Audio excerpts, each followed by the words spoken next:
It is 9 a.m. here in Lagos, Nigeria. Welcome to News Track on Channels Television. I am Adeshewa Josh. These are the top stories at this hour. The military have begun operations against militant groups in the northeast region of Nigeria. Agency reports say that troops have raided the terrorist camps in the Sambisa Game Reserve located in northern Borno to flush out members of the terrorist group. The raid comes after a dusk-to-dawn curfew was imposed in Adamawa to curb militant attacks. Residents say that mobile phone networks were not functioning in many parts of northeast Nigeria, but it is not clear if this is related to the current military offensive. Eyewitness accounts speak of low-flying Nigerian jet fighters over Yola, the capital of Adamawa State. Meanwhile, the Senate may not debate the emergency order until the President publishes the Gazette on it. Senate Majority Leader Victor Ndoma Egba noted that there is no time frame within which the President is compelled to send in the Gazette copy to the National Assembly. So the 2 days starts running after the publication of the instrument in a Gazette. So until the Gazette is published, time does not begin to run. And there is nowhere in the Constitution where the President is obliged to publish the Gazette within a specific time. The Constitution doesn't say he must publish the Gazette within 24 hours or 48 hours or 72 hours. The Constitution doesn't say so. So whenever the President publishes the Gazette, then the 2-day or 10-day period as applicable begins to run. In the meantime, the presidency has pledged to collaborate with Nigeria's neighbors in strengthening security in the border areas. President Jonathan made this commitment at a meeting with the Cameroonian Vice Prime Minister, Mr. Hamadu Ali, in Abuja. The president observed that criminality and terrorism has risen globally, and it is important for countries to cooperate maximally with nations that share borders with Nigeria. Cameroon, being one of the border countries, agrees to identify with Nigeria by joining the proposal to be part of the Trans-Border Security Committee. In the meantime, UN Secretary General Mr. Ban Ki-moon says he knows about the decision by the president, but he is concerned about the continued violence and deteriorating security situation in the country's northeast. The Secretary General is asking all extremist groups to cease their attacks, saying he is firmly convinced that no objective can ever justify such use of violence. Mr. Ban Ki-moon is also insisting that there is need for all concerned to fully respect human rights and safeguard the lives of all Nigerians. Now, the declaration of a state of emergency in Adamawa, Borno and Yobe State in the northeast has continued to generate reactions. While a Lagos-based legal practitioner, Fred Agbaje, challenged critics of the president's decision to suggest a better solution, former FCT Minister Nasir El-Rufai is asking the military to rethink its strategy.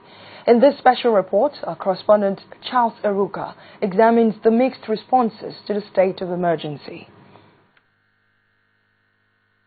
I hereby declare a state of emergency in Borno, Yobe, and Adamawa states. When President Goodluck Jonathan declared that enough is enough to the spate of violence in northeastern Nigeria, there were mixed reactions to his pronouncement. I would like to support all the security agencies who are putting their lives at risk to try to get this thing under control. During the so-called declaration, we kept experiencing insurrections. Even federal lawmakers are divided over the issue of the state of emergency. But the debate has already spilled beyond the hallowed chambers of the National Assembly. Some say it's about time the government made such a move. I have always maintained that in the search for peace and in the search to end this insurgency, no option should be off the table. including declaration of emergency. As a Nigerian who has seen more than 4,000 people got needlessly killed, I am praying that it works. There is a need for the government to recalibrate its strategy and to learn from countries that have experienced this, which is you have to have the sympathy and confidence of the communities in which these insurgents operate. However, there have been intense criticisms of the president's decision, notably from opposition parties, the ACN and the CPC, who insist that it will not solve the problem. But a Lagos-based legal practitioner, Fred Agbaje, challenged anyone who had a better idea to bring it on. If this move will bring sanity, protection of life and security that are being daily wasted by a group of miscreants, and some people are kicking against it, then the logical question I want to ask those set of people is this: what would they have preferred for the nation? Assuming that the president was evil, assuming he was wrong in declaring a state of emergency, what would they, the opposition, those people who are opposing it now, what would they have preferred to end the ugly situation that have been in existence in those northern states? There are fears in some quarters that while government forces move into the troubled states to restore order, the insurgents may simply relocate their enterprise of mayhem into other vulnerable states. In a statement, the government of Plateau State in north-central Nigeria warned its citizens to be wary of a possible influx of fleeing militants. There are others who agree with this view. They don't change their strategy. Even if you deploy the whole of the Nigerian army, the whole 60,000 troops that constitute soldiers and officers that constitute the Nigerian army, it will not bring about peace. The objective of this is not to wipe out the people in the area. If you want to wipe out Borno State, you can just go and carpet bomb the whole place, kill everybody. But if your objective is to fish out the insurgents and deal with them, you need the cooperation of the community. Nothing short of an outright victory for the security forces will convince Nigerians that declaring a state of emergency was the best solution to the crisis in the northeast. Charles Eruka for Channels Television News. In other news, the Nigerian Prison Service is seeking the assistance of the federal government in providing better security for the prisons department. This has become necessary because of the detention of some terrorists in the prisons, and the authorities say they do not have the capacity to watch over sophisticated prisoners, such as terrorists.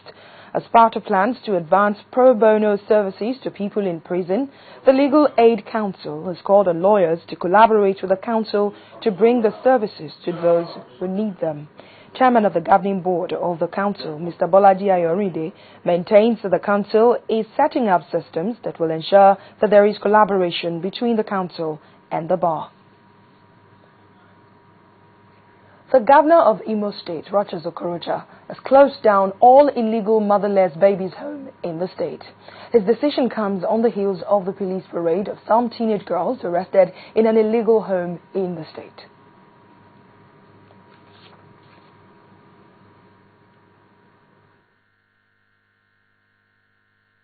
The Imo State government will immediately release the sum of 10 million naira for their upkeep to make sure that they have a safe delivery, and we'll see whether to put them back to school or they start some little business to take care of their children.